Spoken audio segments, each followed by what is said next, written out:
अपने बयानों और टिप्पणियों को लेकर आम आदमी पार्टी के पूर्व नेता और भारतीय जनता पार्टी की दिल्ली यूनिट के उपाध्यक्ष कपिल मिश्रा सुर्खियों में बने रहते हैं।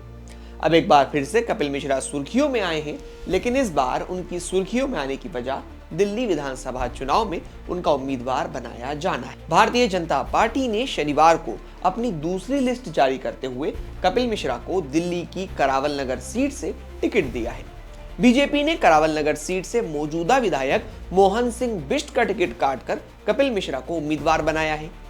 लेकिन यही कपिल मिश्रा बीजेपी और प्रधानमंत्री नरेंद्र मोदी को लेकर क्या बोलते थे, पहले वो सुनते हैं। किसी काम से गए हुए हैं वो नहीं है, लेकिन भाजपा जो ये सवाल उठा रही है कि मुख्यमंत्री दिल्ली में नहीं है, तो उनको ये पूछना चाहिए, हमें ये पूछना चाहिए भाजपा से कि प्रधानमंत्री भी तो देश में नहीं है और बहुत लंबे समय से नहीं है, तो क्या आज देश जशोदा बहन चला रही हैं? अगर कोई एक आदमी आम आदमी पार्टी में डंके की चोट पे भारतीय जनता पार्टी के खिलाफ बोला है, मोदी जी की नीतियों के खिलाफ बोला है, तो उसका नाम कपिल मिश्रा है। मैं ये कहना चाहता हूँ कि मैं बीजेपी में कभी नहीं जाऊंगा। बीजेपी के किसी नेता से मेरा कोई संपर्क नहीं है। आम आदमी पार्टी सरकार में मंत्री कपिल मिश्रा ने प्रधानमंत्री नरेंद्र मोदी को लेकर एक बेहद विवादित ट्वीट किया है। कपिल मिश्रा ने ट्वीट कर पूछा है कि क्या हमारे प्रधानमंत्री आईएसआई एजेंट हैं? आप केजरीवाल को खुजलीवाल बोलो, दिन में 10 बार खुजलीवाल बोलो, खांसी वाला बोलो, कुछ भी बोलो, लेकिन जब मैं मोदी को फेंकू बोलूंगा, जब मैं राहुल को पप्पू बोलूंगा, तो मुझे उसकी छूट होगी। यही कपिल मिश्रा मुसलमानों को लेकर किस तरह कसीदे पढ़ा करते थे, आपको यह भी सुनाते हैं। ये वंदे मातरम को भारत माता की जय को मुद्दा बनाते हैं, हिंसा फैलाते हैं। वंदे मातरम बोलने से वंदे मातरम नहीं होता।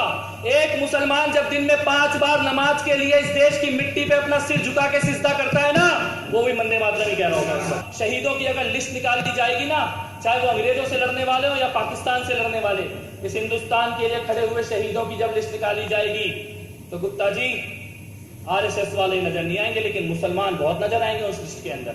तो सुना आपने कपिल मिश्रा क्या बोल रहे हैं, लेकिन यही कपिल मिश्रा बीजेपी की आंखों के तारे क्यों बन गए, आपको यह भी बताएंगे। लेकिन पहले जरा कपिल मिश्रा के राजनीतिक सफर पर बात करते हैं। कपिल मिश्रा का नाम उन लोगों में शामिल है जो आम आदमी पार्टी के फाउंडर मेंबर्स माने जाते हैं। हालांकि उनकी मां अन्नपूर्णा पहले से भाजपा की नेता हैं और वो पूर्व दिल्ली की पहली महिला महापौर भी रह चुकी हैं। मीडिया रिपोर्ट्स के मुताबिक कपिल मिश्रा 2004 से ही सोशल एक्टिविस्ट हैं और तभी से वो अलग अलग एरियाज में काम करते आ रहे हैं। अगर उनके राजनीतिक सफर की बात की जाए तो साल 2015 में आम आदमी पार्टी के टिकट पर वो करावल नगर सीट से विधायक चुनकर आए थे। साल 2015 में मिश्रा पहली बार विधायक बने थे, तब उनकी सोच और उनके बयान बिल्कुल अलग हुआ करते। लेकिन मुख्यमंत्री अरविंद केजरीवाल से खफा होने के बाद उन्होंने बीजेपी का दामन थामा। तब से लेकर आज तक वो बीजेपी में बने हुए हैं। कपिल मिश्रा हिंदू इकोसिस्टम नाम से एक टीम भी चलाते हैं, जिसका मकसद हिंदुत्व आइडियोलॉजी को प्रमोट करना है। मीडिया रिपोर्ट्स में कपिल मिश्रा के इस हिंदू इकोसिस्टम को एक नफरत का कारखाना भी बताया गया। इसके अलावा कपिल मिश्रा एक खास समुदाय के खिलाफ अक्सर बयानबाजी करते हुए नजर आते हैं। साल 2020 की दिल्ली विधानसभा चुनाव में तो कपिल मिश्रा ने यह तक बयान दिया था कि 8 फरवरी को इंडिया वर्सेस पाकिस्तान होगा। आपको बता दें कि 8 फरवरी 2020 को दिल्ली विधानसभा चुनाव के लिए मतदान होना था। कपिल मिश्रा के इस बयान के बाद बीजेपी ने उन्हें 48 घंटों के लिए प्रचार करने से बैन कर दिया था। 2020 में ही नॉर्थ ईस्ट दिल्ली में भड़के दंगों के लिए भी कपिल मिश्रा के एक भाषण को कई लोगों ने जिम्मेदार ठहराया।